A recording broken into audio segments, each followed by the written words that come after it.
तर उपमुख्यमंत्री सुनेत्रा पवार आज सकाळपासून बारामतीकरांशी संवाद साधतायत। सकाळी फेरफटका मारण्यासाठी त्या बाहेर पडल्या असता त्यांना अनेक बारामतीकर भेटले। त्यांनी नागरिकांशी मनमोकळ्या गप्पा मारत त्यांच्या अडचणी जाणून घेतल्यात। बारामती स्वच्छ ठेवण्यासाठी मेहनत करणाऱ्या महिला कर्मचारी तिथे उपस्थित होत्या।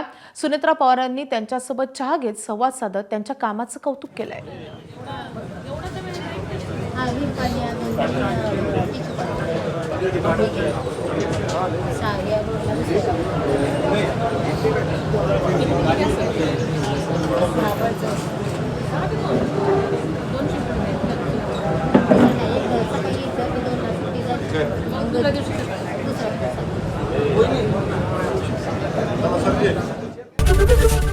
एबीपी माझा, उघडा डोळे बघा नीट।